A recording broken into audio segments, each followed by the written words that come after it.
वर्ली से बड़ी खबर की, जहां मुंबई के वर्ली में हिट एंड रन केस का मामला सामने आया है। दरअसल बाइक सवार दंपति को गाड़ी ने उड़ा दिया।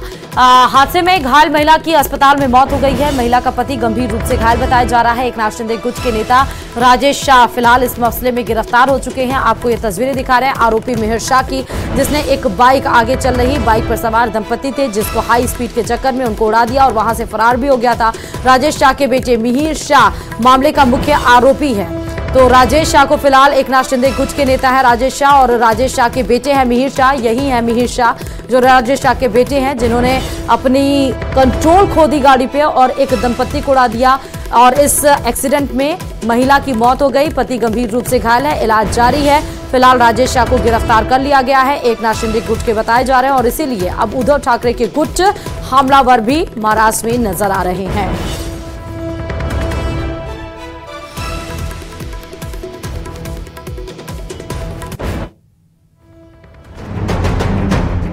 पुणे के पॉर्श कांड के खौफनाक हादसे को लोग भुला भी नहीं पाए थे कि महाराष्ट्र में एक और हिट एंड रन का मामला सामने आ गया। मुंबई के बल्ली इलाके में रविवार सुबह BMW कार ने एक 2 व्हीलर को टक्कर मार दी। हादसे में एक दंपति बुरी तरह घायल हो गया, जिसमें महिला की इलाज के दौरान अस्पताल में मौत हो गई, जबकि उसका पति गंभीर रूप से घायल हालत में अस्पताल में भर्ती है। मुंबई की बल्ली पुलिस ने मामले पर एक्शन लेते हुए एक नाथ शिंदे गुट के नेता राजेश शाह को गिरफ्तार कर लिया है, क्योंकि गाड़ी उनके नाम पर ही रजिस्टर है। साथ ही पुलिस ने राजेश शाह के ड्राइवर को भी गिरफ्तार कर लिया है, क्योंकि वो हादसे के वक्त राजेश शाह के बेटे और मामले के मुख्य आरोपी मिहिर शाह के साथ गाड़ी में मौजूद था। पुलिस के मुताबिक आरोपी मिहिर शाह हादसे के वक्त जू इलाके में एक पब से पार्टी करके अपने दोस्तों के साथ लौट रहा था, जो हादसे के बाद से फरार है और उसे पकड़ने के लिए पुलिस की कई टीमें लगाई गई हैं। और एक और बड़ी खबर मुंबई से ही है, जहां मुंबई में मूसलाधार बारिश जारी है। दरअसल मुंबई तो वैसे भी बारिश की वजह से ज्यादा फेमस भी है, लेकिन ये मूसलाधार बारिश लगातार मुंबई को सराबोर किए हुए है चारों तरफ पानी से। भारी बारिश की वजह से ट्रेनों की रफ्तार धीमी चल रही है और थम गई है। मुंबई में 15 से 20 मिनट देरी से मुंबई की ट्रेनें चल रही हैं। और वैसे भी मुंबई की लोकल ट्रेन और मुंबई की बारिश तो वैसे भी प्रसिद्ध है, और अब बारिश ने ट्रेनों की रफ्तार को धीमा कर दिया है। 15 से 20 मिनट की देरी से ट्रेनें चल रही हैं, तो यानी खासा परेशानियों का सामना करना पड़ रहा है। और बड़ी खबर ये मुंबई से बता रहे थे, महाराष्ट्र के कई जिलों में भारी बारिश हो रही है। लोगों के जीवन को अस्त व्यस्त इस भारी बारिश ने कर दिया है। क्या शहर क्या गांव, सभी जगह बाढ़ जैसे हालात पैदा हो गए हैं। ठाणे में मूसलाधार बारिश के चलते कई गांवों का संपर्क एक दूसरे से टूट गया है। रत्नागिरी और सिंधुदुर्ग में भारी बारिश की चेतावनी के बाद आज सभी स्कूल बंद रखने का आदेश दिया गया है।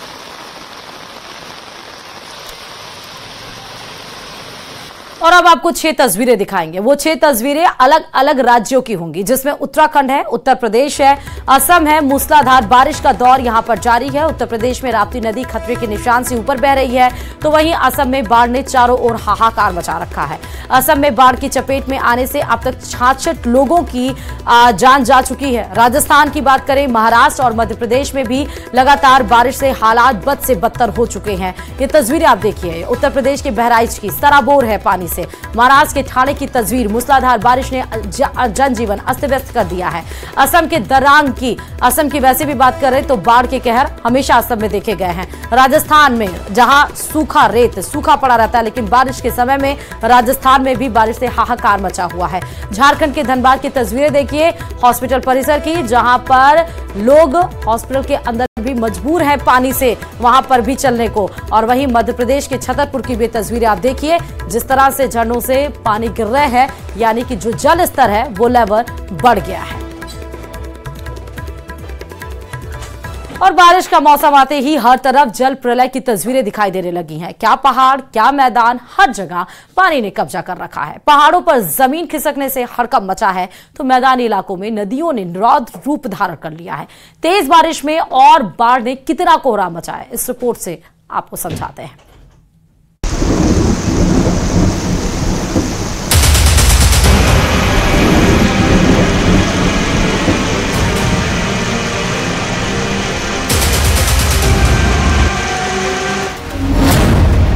कहीं खिसकी जमीन, कहीं टूटे पहाड़।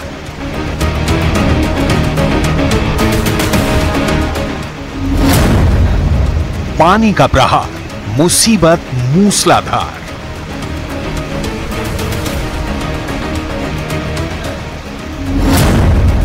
मॉनसून आया, बाढ़ लाया। मॉनसून आते ही चारों तरफ जल प्रलय की तस्वीरें आनी शुरू हो गई। क्या पहाड़ी राज्य, क्या मैदानी इलाके, हर जगह पानी के प्रहार से कोहराम मचा है। पहाड़ों पर जमीन खिसकने से तबाही आ रही है, तो मैदानी इलाके सैलाब की चपेट में आ चुके हैं। यूपी के 20 शहरों में भारी बारिश की चेतावनी दी गई है, तो पहाड़ी सूबे उत्तराखंड के 9 जिलों पर संकट के बादल मंडरा रहे हैं। छोटे से पहाड़ी सूबे उत्तराखंड में बारिश की शुरुआत से हाहाकार मचा है।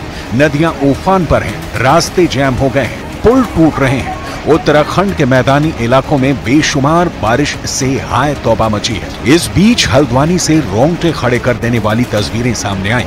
अचानक हुई बारिश के बाद पहाड़ों से सैलाब उतर गया था। इस बात से बेपरवाह मोटरसाइकिल पर सवार 2 लोग इस सैलाब को पार करने की कोशिश करने लगे। इस मंजर को देखने वाले दहल गए थे। पलक झपकते ही ये मोटरसाइकिल सवार उफनती धारा की चपेट में आ गए। पल भर में समूची मोटरसाइकिल समेत दोनों बहने लगे। मौके पर चीख पुकार मच गई।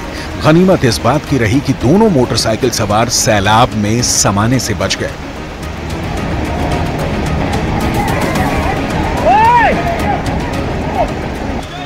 सैलाब का अटैक क्या होता है, इन तस्वीरों को देखकर अंदाजा लगाया जा सकता है। कल तक ये पुल लोगों के आने जाने का साधन था। पल भर में उफनती धारा की चपेट में आकर खंड खंड हो गया। उत्तराखंड के अल्मोड़ा में इतनी बारिश हुई कि ये पुल उसे झेल नहीं पाया। रामनगर से अल्मोड़ा को रानीखेत से जोड़ने वाला पुल काफी अहम था। अब इसके टूटने से इस इलाके में ट्रैफिक की समस्या हो गई।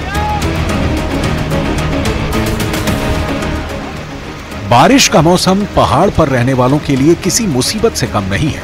ये तस्वीरें उत्तराखंड के नैनीताल की हैं, जहां जमीन खिसकने से पहाड़ चकनाचूर होते दिखाई दिए। इस भयानक मंजर के सामने आने के बाद आसपास रहने वाले लोगों के मन में खौफ भर गया, क्योंकि नैनीताल के कालागढ़ इलाके में जहां ये जमीन खिसकी है, वहां सड़क बनाई जा रही है। और इस हादसे के बाद इस इलाके के कई गांवों पर फिर से संकट मंडराने लगा। उधर उत्तराखंड के ऋषिकेश में गंगा नदी उफान पर है। हर दिन खतरनाक तरीके से गंगा नदी का जलस्तर बढ़ रहा है। गंगा की धारा खौफनाक दिखने लगी है। पानी घाटों को डुबोने लगा है। हालत ऐसी हो गई कि सीढ़ियां दिखनी बंद हो गईं। गंगा नदी के इस प्रचंड रूप को देखकर लोगों को नदी से दूर रहने की अपील की जाने लगी है। गंगा नदी का जलस्तर खतरे के निशान के बराबर पहुंच गया है। तेज भाप के कारण पैर फिसलने की संभावना है, तो सुरक्षित स्थानों में ही स्नान करें। ऋषिकेश में नदी के जलस्तर में प्रति घंटा 10 सेंटीमीटर तक की वृद्धि हो रही है, जिसके बाद नदी के किनारे एसडीआरएफ के जवानों की तैनाती कर दी गई है। ऋषिकेश में सिर्फ गंगा नदी ही नहीं, बल्कि उसकी सहायक नदियां भी उफान पर हैं। उत्तरकाशी में बारिश से भागीरथी नदी तांडव कर रही है। वहीं विष्णुप्रयाग के पास अलकनंदा नदी ने भी रौद्र रूप धारण किया हुआ है। अलकनंदा नदी में लगातार जलस्तर बढ़ रहा है, जो खतरे के निशान पर पहुंचने वाला है। उत्तराखंड में पहाड़ों पर हो रही भारी बारिश का नतीजा यह है कि सारी नदियां उफान पर हैं। हालत ऐसी हो गई है कि रामनगर की कोसी और दबका नदियां अपने पूरे प्रवाह में बह रही हैं। इन नदियों के किनारे रहने वाले लोगों को प्रशासन लगातार वहां से हटा रहा है। उधर पिथौरागढ़ में लगातार हो रही तेज बारिश के कारण कई नदियां उफान पर हैं। भारत नेपाल को बांटने वाली काली नदी चेतावनी का स्तर पार कर चुकी है। वहीं रामगंगा भी चेतावनी के स्तर से ऊपर बह रही है। पहाड़ों के साथ साथ मैदानी इलाकों में बारिश ने त्राहिमाम मचा रखा है। यूपी के कई जिलों में भारी बारिश का अलर्ट है। कई जिलों में भारी बारिश हो रही है, जिसकी एक तस्वीर मुजफ्फरनगर से सामने आई। एक नहर में अचानक से पानी बढ़ने से सड़क ने सरेंडर कर दिया और थोड़ी ही देर में सड़क की जल समाधि हो गई, जिसके बाद नहर के दोनों इलाके एक दूसरे से कट गए। पहली बार चढ़ के नहर आई है और आने के बाद में बम्बा पहले रिसा और रिसने के बाद में यहाँ ये टूट गया, तो इससे किसानों को बहुत नुकसान हो रहा है। फिलहाल ये रोनी का खेत है, इसमें टूटी है। यहाँ आके देखा नहर के नीचे बम्बे लग रहे हैं, लोगों ने लगा रखे हैं और वहाँ को पानी रिस कर अपना टूट गई नहर। इससे कई गाँव का रास्ता अवरुद्ध हो है। आप 10-12 गाँव पड़ते हैं रोड पे। यूपी के मुरादाबाद में भारी बारिश का कहर माने या नगर निगम की लापरवाही, पूरा मोहल्ला टापू बना नजर आ रहा था।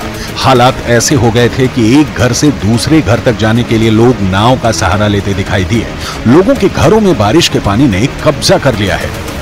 हम सर नाव चलाते हैं यहाँ पे। अच्छा। रोज सुबह आ जाते हैं, फिर रात को जाते हैं 8-9 बजे। लोगों को सबको लेके आना लेके जाना सब छोड़ते हैं, खाने पीने का सामान। अच्छा, बहुत दिक्कत होती है। अब लोगों का सामान भी लेके जा रहे हैं आप? जी सर। मतलब तो क्या घर खाली कर रहे हैं क्या? नहीं, कुछ हैं जो घर खाली कर चुके हैं अब तक। अच्छा। अब जो है उन्हें तो जिसका कुछ नहीं है, मतलब जो है किराया वैसे भी रहते हैं सभी। अच्छा, घर खाली कर रहे हैं ज़्यादातर? जी सर। उत्तर प्रदेश के साथ साथ महाराष्ट्र भी भारी बारिश की जद में है। वहां के ठाणे जिले से हैरान करने वाली तस्वीरें आई हैं। ठाणे के शाहपुर में लोगों के आशियानों में पानी भर गया, जिसके बाद पूरी जमी जमाई गृहस्थी बाढ़ की चपेट में आकर चौपट हो गई। ठाणे के शाहपुर में भारी बारिश के चलते कई इलाकों में पानी भर गया है, जिसके बाद एनडीआरएफ की टीम लोगों को रेस्क्यू करके उन्हें सुरक्षित स्थानों पर लाते देखी। उधर नवी मुंबई में तेज बरसात के चलते निचले इलाकों में पानी भर गया। पनवेल में सुबह से हो रही भारी बारिश के कारण पानी जमा होना शुरू हो गया है, जिसके बाद कई इलाके पानी की चपेट में आ गए। उधर पनवेल के कलमबोली इलाके में भारी बारिश के बाद सड़कों पर सैलाब उमड़ आया। जबरदस्त जल भराव के चलते गाड़ियां फंस गईं। पानी में कई कार और बसें फंसी हुई दिखाई दी।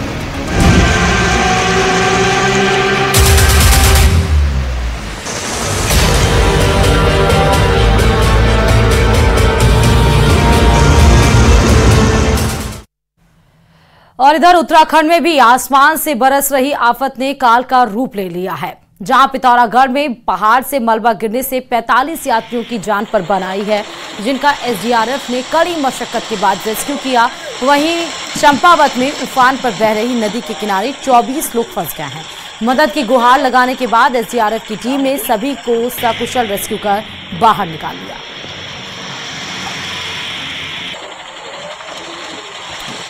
और अब बात नेपाल की कर लेते हैं। नेपाल में भी बाढ़ का कहर जारी है। कई जिलों में हालात बेहद डरावने हैं।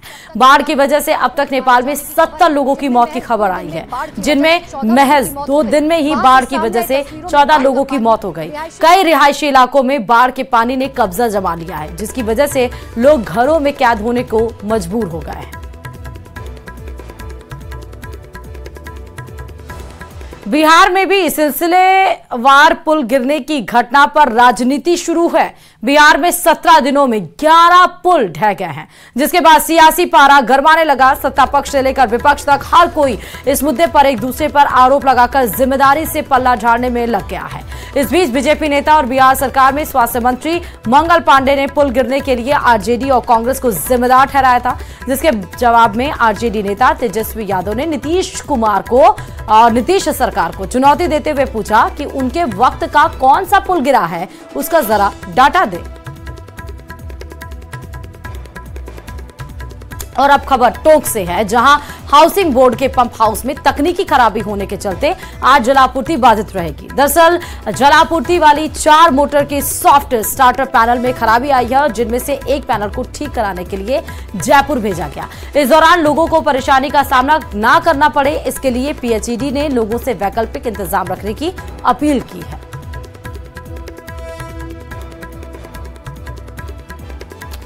और इधर राजस्थान की भर्ती परीक्षाओं में फर्जी डिग्री से नौकरी हासिल करने के खेल का भांडाफोड़ करते हुए एसओजी ने एक निजी यूनिवर्सिटी के संस्थापक और दूसरी निजी विश्वविद्यालय के मालिक को गिरफ्तार किया है।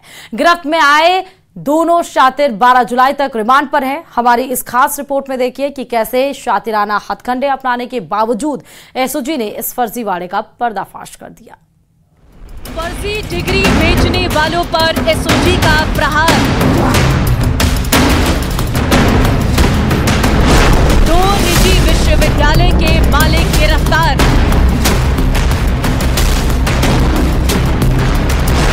कैसे शिकंजे में आए शातिर। फुल प्रूफ फर्जीवाड़ा कैसे हुआ तार तार। भर्ती परीक्षाओं में फर्जी डिग्री बेचकर अनाप शनाप कमाई करने वाले शातिर अब पुलिस की गिरफ्त में है। लेकिन लाख टके का सवाल ये कि होशियारी और सावधानी की नींव पर खड़ी इनकी पाप की लंका तक एसओजी पहुंच कैसे गई। इन शातिरों की चालाकी इन्हें गच्चा कैसे दे गई। साल 2013 में शुरू हुई थी यूनिवर्सिटी, 2022 से मिल रही थी शिकायतें। पुलिस के मुताबिक OPJS यूनिवर्सिटी के संस्थापक जोगेंद्र सिंह ने राजस्थान से लेकर बिहार और उत्तर भारत के अधिकतर राज्यों तक फर्जी डिग्री बेचने का जाल बिछा रखा है। जितेंद्र यादव OPJS यूनिवर्सिटी में रजिस्ट्रार रहा था। बाद में उसने पार्टनरशिप में अलवर में सनराइज यूनिवर्सिटी खोली और पाटन में MK यूनिवर्सिटी शुरू की, जबकि जोगेंद्र सिंह रोहतक में स्कूल भी चलाता है। जोगेंद्र ने 12 में और जितेंद्र ने बूंदी में एक नए विश्वविद्यालय खोलने की तैयारी कर रखी है। इनके लिए दलालों का एक पूरा नेटवर्क काम करता है।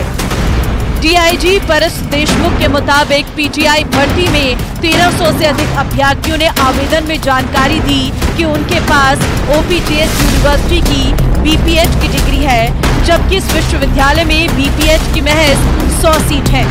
2016 से 20 ऐसे 5 कोर्सेज चले, तो मैक्सिमम भी इसके 500 स्टूडेंट्स ऐसे होते हैं कि जो BPEd कोर्स इन्होंने वैलिड रूप से किया हो, परंतु जो नॉमिनेशन आए उसमें 1300 से ज्यादा लोगों ने फॉर्म में अंकित किया कि हमने BPEd की डिग्री OPJS से की है। पुलिस के मुताबिक फर्जी डिग्री गिरोह से जुड़े बदमाश बिना डिग्रीधारी अभ्यर्थियों को किसी भी परीक्षा में आवेदन करवा देते, फिर वो परीक्षा देता है या उसकी जगह डमी अभ्यर्थी बिठाकर परीक्षा पास कराई जाती है। परीक्षा पास होने पर अभ्यर्थी को फर्जी डिग्री मुहैया करवाकर नौकरी लगवा दी जाती है। फर्जी खेल प्रमाण पत्र भी कराते थे मुहैया।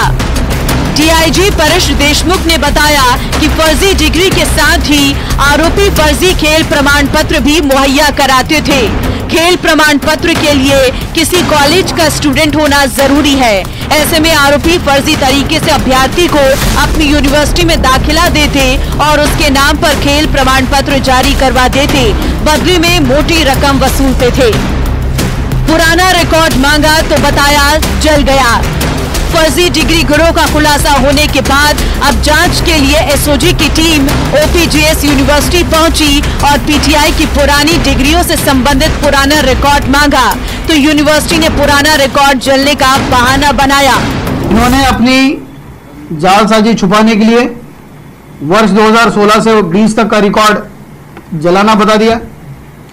एक तरफ तो उन्होंने जलाना बताया और उसके बाद लगातार जो परीक्षाएं हो रही है जिसमें इनकी डिग्री लेकर कैंडिडेट्स जा रहे हैं, उसको ये ट्रू या फॉल्स में वेरिफिकेशन का रिप्लाई भी उस संबंधित डिपार्टमेंट को कर रहे थे। जांच में ये भी सामने आया है कि OPJS यूनिवर्सिटी में 15 से अधिक कोर्स के संचालन का दावा किया जाता है, जबकि इनके पास स्टाफ की संख्या महज 27 है। इनमें से भी 8-9 लोग नॉन टीचिंग स्टाफ है। एक और विसंगति इसमें सामने ये आई है कि जब हमने इनका रिकॉर्ड देखा कि कितने टीचर्स एम्प्लॉयड हैं, तो जो सैलरी अकाउंट है वो मुश्किल से इसमें 27 या 28 लोगों का सैलरी अकाउंट है, जिनमें से 8 या 10 नॉन टीचिंग स्टाफ है। तो अगर हम सभी को टीचर एज्यूम भी करते हैं तो 20 टीचर में और ये कोर्सेज चला रहे हैं लगभग 17-18।